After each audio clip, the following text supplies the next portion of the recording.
Hey guys, Gary J here. Today we're looking at a Springfield Armory 1911 A-1, A-1 1911 by Springfield Armory. And Springfield Armories originated back in 1778. It closed its doors around in 1968. So it was one of the oldest and longest surviving armories there was, and they made all kinds of all types of guns. Now, with the 1911 version here, most people recognize the 1911, I think, just because of its shape. A lot of different companies have made 1911 versions and so forth. And John Browning, who was a great genius of all time of engineering, making rifles, shotguns, and pistols, and just a real genius. Great history on John Browning. But he started this, I think, around 1905. By 1911, he had designed the 45 ACP.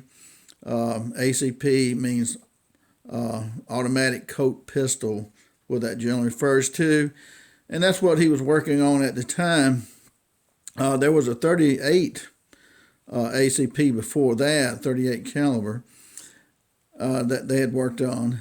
But this was the big boy, which was supposed to have a lot more knockdown power. And if you see it right here, this bullet here, this is a 45 ACP. The 45 ACP is a good size bullet, for its size and all. It travels about 850 to 900 feet per second. And this is probably about 230, 240 grain bullet. So it's got some weight behind it. And the diameter of this bullet is 451 thousandths of an inch. 451 thousandths of an inch, which is almost a half an inch, a 16th of an inch off from being a half an inch. So, as big as your finger. This thing really packs a punch because it's kind of slow and it's big. So it's a great round.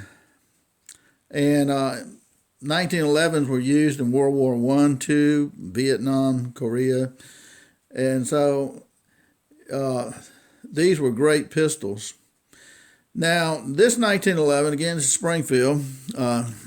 Originally, you saw the Colt 45s. And maybe you can read this right here. Springfield Armory. And this is made in Illinois, right here. I know there's a little bit of glare there. And in Brazil made a lot of parts for these right here in the Springfield Armory.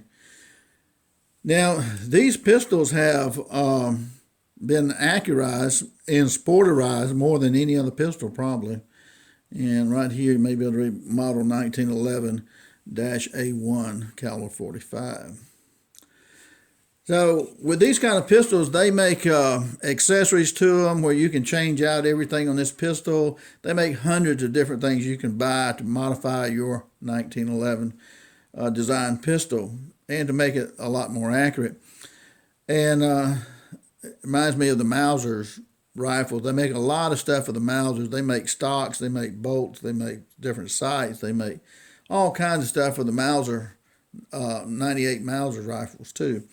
But a lot more so for the 1911. This particular one has been accurized, and it shoots really, really well. I have had two Gold Cup Colt 45s, and I have to say that I had a Mark 70 and a Mark 80 series, and I have to say this one shot better to me than my Colts did. And it's just really well made and put together. Now, what happens on sporterizing these pistols and changing things, probably one thing you'll see right here, you got like a muzzle brake. This muzzle brake probably cost about $45, I think, when I bought it. And only takes a minute to put this thing on. But anyway, it twists about a 30-degree angle to go onto the barrel right here, and then you just have to turn it about 30 degrees to get it lined up, and that's it. Plus it has a little plunger underneath here with a spring to it, like most pistols. say like if you have that bushing on the front of your pistol right here, it's real easy to take that bushing off and to put this on. It only takes a minute or two. No tools really needed for that.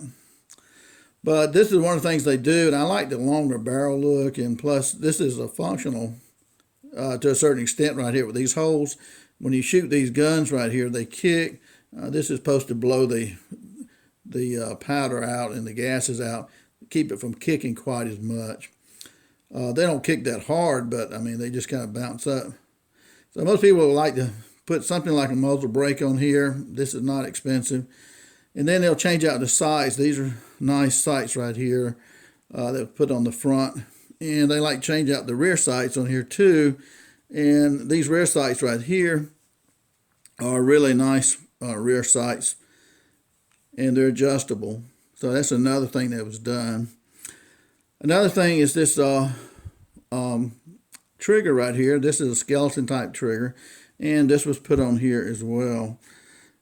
And another thing too was this hammer. I don't know if you can see the hammer very well, but it's serrated here pretty much. Well, it's got fine lines here that you can really grab hold to this hammer, pull it back, and that's a nice thing about it.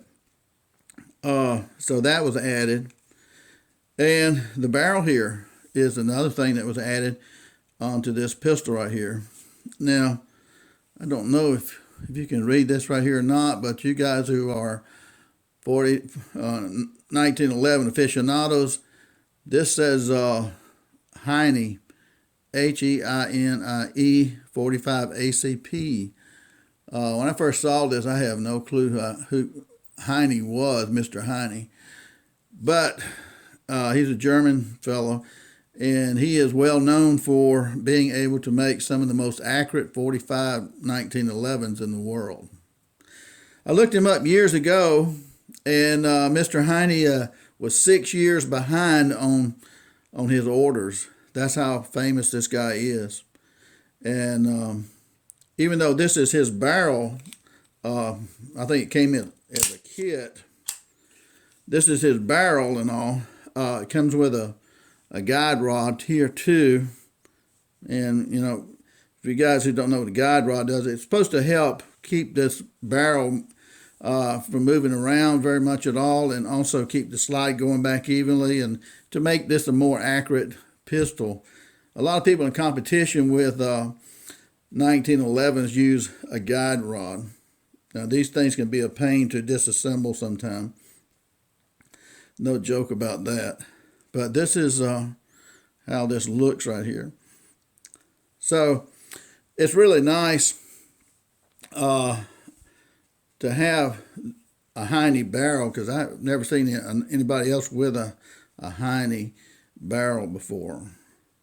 But it may contribute a little bit to making this a very accurate pistol too. And on the other side right here, we got a safety right here, and we have this little lever right here.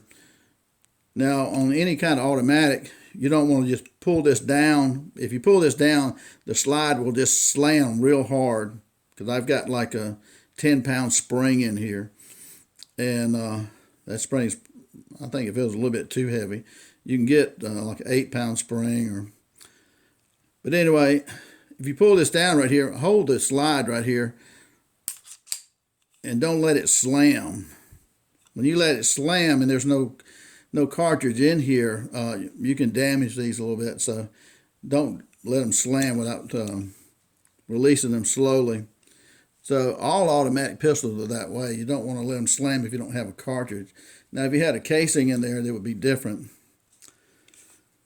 And again, your safety right here. You flip that up and flip it down. So the trigger pull on this one is about 3 pounds, which is pretty good for me. And I don't like dry firearms, so I'll just pull on that a little bit. And on this right here, we have like 2 catches on this right here, on this hammer right here. Pull it one. That's one little click right there. Some have a middle click. This one doesn't. You got to pull it all the way back. And it's ready to fire if you had one in the chamber. We don't have anything in this one. We don't even have a clip in this one. So what people do with automatics like this a lot of times is that they have a live round in the chamber, and then they flip up the safety. That way, if they have to pull the gun, then all they have to do is take the safety and push down on it and shoot. Okay. So that's kind of how some people do it. An automatic pistol is the most dangerous pistol there is out there. So you have to be really, really careful if you're not used to playing with these a lot. So looking at this pistol right here, again, it's a really accurate pistol. Very nice looking Springfield Armory. And it's pretty tight. So we put the muzzle brake on it here, put different sights on it, got a whole new barrel, got a guide rod in there that we talked about. Got another trigger on it, got another hammer on it.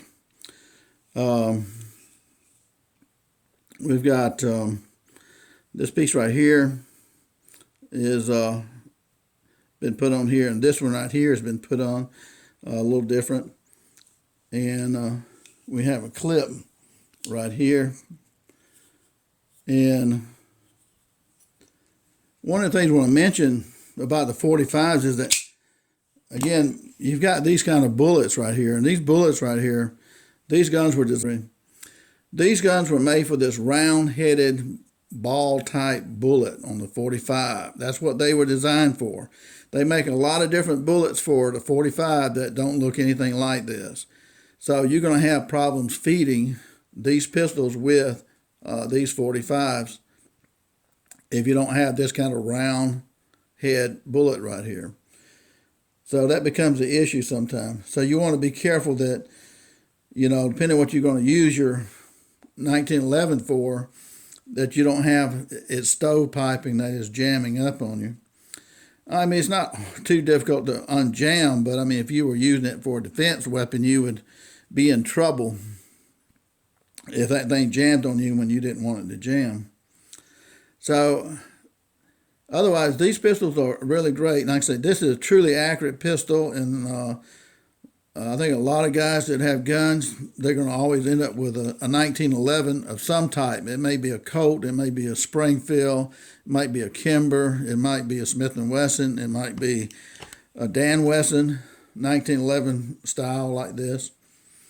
And they're just great pistols, and they have endured since 1911. And I will say that 1911s will jam. I don't know if anybody's ever had one that didn't jam at some point in time. Now, the newer ones, I can't speak for those, but these older ones, they have that problem. Sometimes people use the wrong type of bullet head right here, and that will cause them. Sometimes there can be a problem with the clip right here that causes a problem. Sometimes it can be this spring in here. It's lost its strength. It can be a problem. Different things can cause problems with these and cause them to jam. So you have to be careful with that.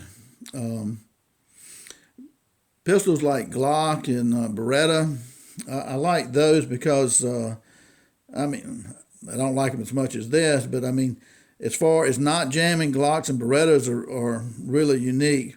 On the 45 here, when you have your clip in right here, your bullets like this, it is forced forward into the barrel. And say, let's just pretend this is the barrel right here. It has to hit the barrel at an angle and then slam and turn to go in. So it's going up and hitting the barrel, the top of the barrel, and bouncing off of that and then turning and going in. Now, with Glock or Beretta, when the slide goes back and the bullet goes forward, the barrel here drops down at an angle. So this is a straight shot into the center of the barrel. because the barrel here will drop down. This barrel does not drop down. It stays straight across like this, just like you see it here. But the Beretta and the Glocks, they'll drop down to line up with the bullet. So it doesn't really matter what type of bullet head you use on a Glock or a Beretta. And there are other barrel systems that drop down too. But I'm just telling you, that's one of the problems when you have to hit like this right here on the barrel, and then it has to have enough force to correct itself to go straight in. They jam sometimes, I think, because of that reason. But great pistols. One of my favorite pistols is 1911, and especially an accurate one. It doesn't matter if they jam if you're just shooting them, you know, because you're not using it for self-defense or something like that. You use it for competition. There are a lot of reasons this one will jam. This one will jam because it's got that heavier spring. The slide is tighter on it, and several other things because it's more accurized type pistol. But that's kind of normal for those. Well, I hope this gives you a little bit of insight into the 1911 pistol here, especially Springfield made great ones, Colt made great ones. And now you see a lot of people today are making some really nice 1911 styles. And I know they've gotten a lot better on their designs. Well, thanks for watching, guys. Gary J.